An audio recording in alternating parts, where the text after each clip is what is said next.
Regresamos aquí al Quilombo, tiempo de tertulia. Por cierto, un saludo a todos los que nos están escuchando en directo a través de Radio Ya a partir de las 3 de la tarde. Ahora, como saben, estamos en directo desde la redacción de Periodista Digital y lo pueden ver, si quieren ver el programa en Dailymotion, se van, no a YouTube, se van a Dailymotion, ahí ponen el Quilombo y tienen todos los programas que hemos hecho hasta ahora, desde el 8 de mayo hasta ahora, en la plataforma Dailymotion. Y luego, a los que nos están escuchando a través de Radio Ya, decirles que tengo en mis manos a Franco en el banquillo, La defensa toma la palabra, y es el libro que han escrito Fernando Paz, Javier García Isaac y Álvaro Romero, editado por SND Editores. El prólogo es de Eduardo García Serrano.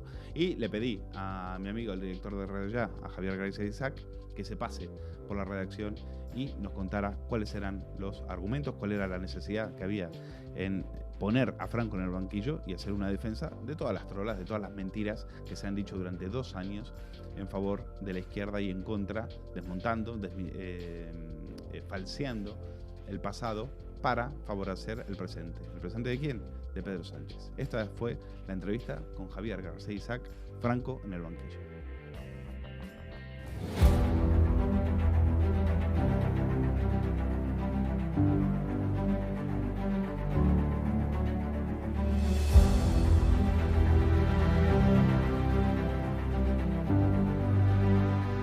He venido a Periodista Digital, invitado por su redactor jefe, por Luis Valcárcel, a presentar mi último libro del que me siento muy orgulloso, Franco en el banquillo, la defensa toma la palabra. Un libro que está escrito por un historiador, Fernando Paz, y por 2 periodistas, el que les habla y Álvaro Romero.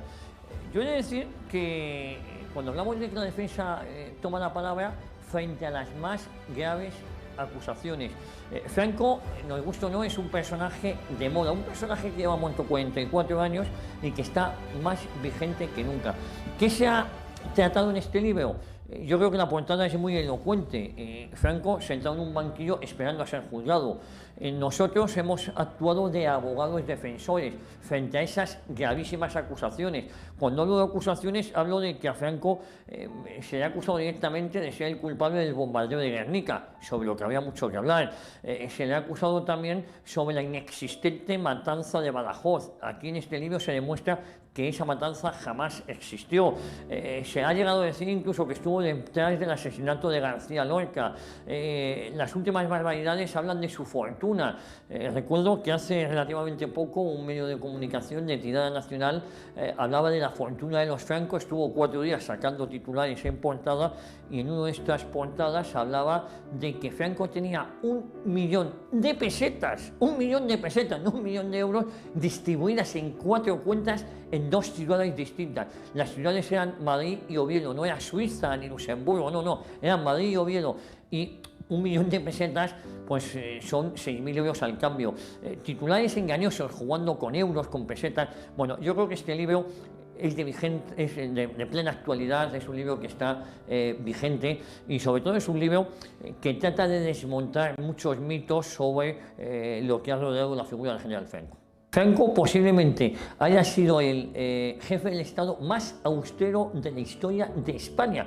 Eso es, hay anécdotas que dicen que cuando Franco te invitaba a cenar, te hacía una gran putada porque te iba a dar lentejas del día anterior. Es decir, nadie quería quedarse a cenar y a comer. Y también hay otras anécdotas que cuentan cómo doña Carmen, su mujer, le dice: Francisco, mira cómo están las sábanas con agujeros. Y dice: ¿qué pasa? ¿Que no sabemos coser? Como diciendo, aquí no se cambia nada, esto se arregla y se cose y seguimos. Entonces, acusar a Franco, mira, cuando en España se te acusa de haber matado, de haber asesinado, y eso se demuestra que es mentira, la última acusación que queda siempre, que en España parece que esa nos molesta más, en España es curioso esa doble moral, parece que perdonamos más a un criminal, que encima Franco no lo ha sido, que a un ladrón. Entonces ya el último recurso es decir, vamos a acusarle de que ha robado, de que es corrupto. Incluso eso se ha desmontado. Es decir, ha estado 40 años en el gobierno, en el poder,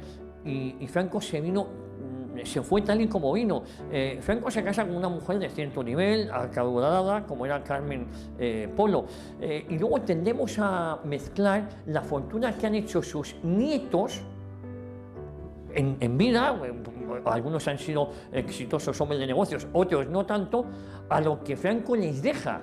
Franco intentaba cortar de raíz, hay algunas anécdotas, y yo he hecho algunos programas de radio, recuerdo, no sé si era la viuda de un exgobernador militar de Canarias o de Tenerife, cuando va a verle y viene a decirle que se quedan casi en la indigencia después de la muerte del marido, él lo coge después de muchas vueltas y lo que le da es un estanco. Y lo que da es un estanco, es decir, que, hombre, es verdad, tú has servido a la patria y al final lo que te premiaba más que un estanco, te daba facilidad para algo, para que salieras adelante la viuda, porque se quedaban sin nada. García Escámez, es decir, esto es verdad, esto es historia, no estamos inventando nada. La viuda de García Escámez acude a Franco una vez que muere su marido, que había sido gobernador militar, a decirle, mi general, es que nos quedamos poco más o menos, y dice, bueno, le vamos a poner una calle, lo que haga falta. Y dice, hombre, y además nos hace falta algo más. Ah, pues un estanco. Siempre hay una cosa que a mí me llama poderosamente la atención. Cuando nos referimos a que en el régimen de Franco se salvó judíos, hubo un desarrollo social importante que es innegable, no hablamos de Franco, hablamos de determinados personajes, que si San Brice, que si tal, como si esos hechos se hubiesen hecho a espaldas de Franco. Cuando hablamos de fusilamientos, hablamos de Franco. Es decir, vamos a ver si nos aclaramos. Hay un desarrollo social. Bueno, es que España salió adelante porque sí. Bueno, no porque sí, hubo que poner estas condiciones sociales. Es que se hicieron pantanos, pero bueno, ya estaban diseñados en la época de Primo de Rivera. Bueno, pero había que haberlos hecho, no se hicieron antes. Es decir, tendemos siempre en este país es muy dado a... Pero en el caso de Franco sucede al revés. En este país somos muy dados a individualizar los éxitos y a socializar las pérdidas. El tema es que la actualidad es de Franco. Es decir, no hay un solo artículo semanal que escriba que no haga una referencia directa o indirectamente a Franco. No es que me guste, yo a Franco, con perdón, igual es un error, lo tenía olvidado, era un jefe del Estado, yo cuando muere Franco tengo 9 años, he de reconocer que siempre he tenido cierta admiración, pero en la lejanía no era un tema que yo había estudiado pues, el desarrollismo, cómo España en el franquismo pega un salto hacia adelante, este sí, no el salto que se dio en China, de 150 años, 150 años es lo que está, calculo yo que es lo que se avanza en esos 38, 39 años de mandato del general Franco, ¿no? El hablar ahora de estas cosas que tenía que estar pues para historiadores, para analizarlo, ¿por qué lo hacemos?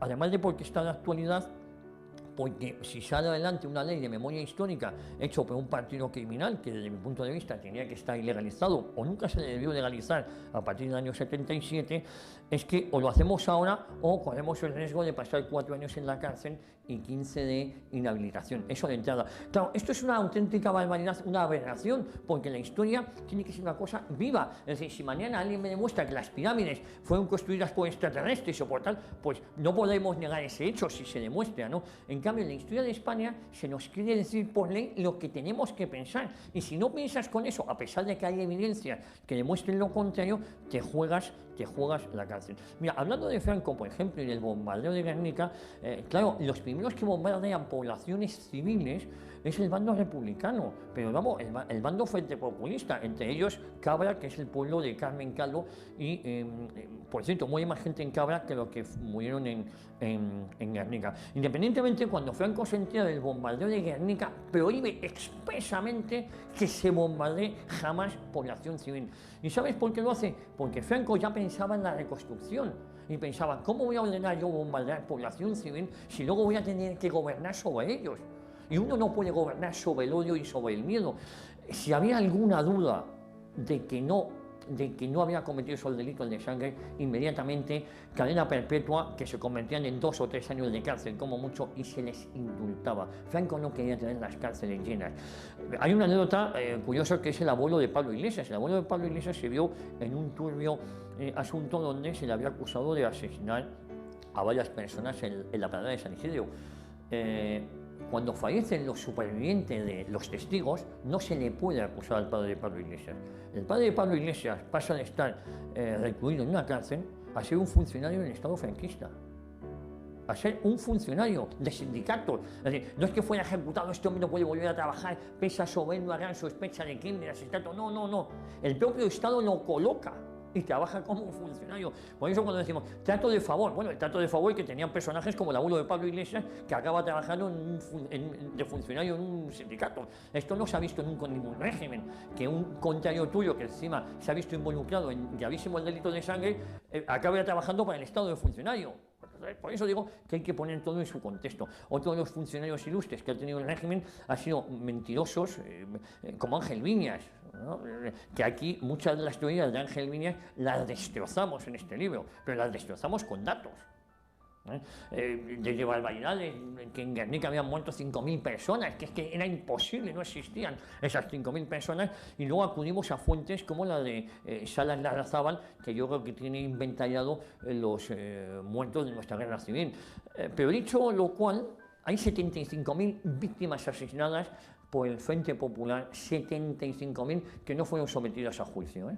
Fíjate, Franco lo que gana es la paz. Ganó la guerra porque era un militar extraordinario, ese es otro mito. Aquellos que acusan a Franco de ser un mal militar, hombre, yo prefiero que me ganen los buenos, porque si me gana el feo, el bajito, el enano, el que no sabe de nada, es que peor soy yo. Bueno, Franco era un extraordinario militar. Ganó la guerra, ganó la paz. Hay que recordar que 25 años después de terminada la guerra, Franco deja de llamar al día del desfile de la victoria y lo llama el desfile de la paz. El desfile de la paz, y efectivamente te doy la razón, pierde la propaganda, pero porque Franco pensaba que esos odios, ese cainismo de la izquierda, del PSOE, porque aquí hay que señalar, el culpable de este cainismo existente en la España actual la ha traído el Partido Socialista, el Partido Comunista, el Partido de los Matacuras de Esquerra Republicana de Cataluña, un partido que se ha tensionado a sí mismo, como es el Partido de los Negocios Vascos, el PNV. Esos han sido la semilla del odio.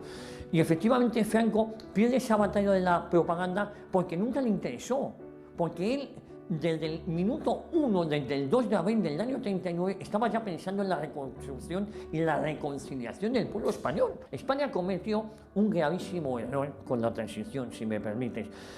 Había que perdonar, claro que había que perdonar. Lo que hicimos con mucha facilidad fue olvidar. ¿Y a qué me refiero? Cuando decidimos este modelo democrático que nos hemos dado, no había otro, posiblemente Franco incluso lo dejó pergeñado.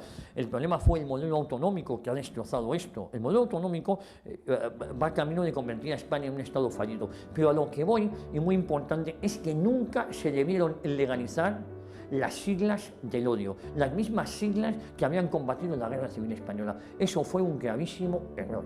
Una vez que murió Franco, la gente del régimen se siente huérfana. Oye, ha muerto Franco y ahora ¿qué hacemos? Pues sálvese quien pueda. ¿Y qué es lo que vamos a hacer? Bueno, legalizamos el Partido Comunista y el Partido Socialista, que no existe, por miedo al Partido Comunista, vamos incluso a financiarle, para que tengamos una oposición. Es decir, la gente votaba a la UCD porque se pensaba que votaba la continuidad del régimen. Pero son los mismos miembros de la UCD y Alianza Popular, que son partidos fundados por exministros, los que miran a otro lado. En lo cultural renuncian a los grandes pensadores como Maestu, Pemán, y dicen, bueno, en esto no nos vamos a meter. Pero ¿cómo que no nos vamos a meter? Agustín de Foxá, renunciamos a los ideólogos, a los pensadores, y decimos, ¿la reconciliación en qué consiste? En legalizar a los partidos del crimen. Es decir, yo hubiese legalizado partidos nuevos con otra simbología, pero no partidos, por ejemplo el PSOE con 140 años de historia, que es una historia terrorífica, de terror, de odio, crimen. Fue un gravísimo error haber legalizado estas organizaciones con esas mismas siglas. Haber legalizado a Esquerra Republicana de Cataluña, que siendo un partido pequeñito fue los que más crímenes cometieron. Ponerle un estadio a Luis Companys, una avenida a un asesino que ha matado a más de 10.000 catalanes en Cataluña. Es como si mañana el Chicle le ponemos el estadio del Santiago de Compostela. Esto es la misma barbaridad. Bueno, no, perdóname, es más barbaridad que lo tenga Luis Companys. Ha matado más gente que el Chicle. En esto estamos. Entonces, ese fue un gravísimo error. Hay que perdonar, claro que hay que perdonar, pero no hay que olvidar. Y nosotros olvidamos con mucha facilidad cuáles fueron las siglas del odio y del crimen. Y esas siglas del odio y del crimen, fíjate lo que están haciendo, reescribir la historia 80 años después de perdida la guerra y 44 años después de muerto Franco. En este libro desmontamos toda esa mitología que existe en frente a lo malvado que fue Francisco Franco, que nada más lejos de la realidad.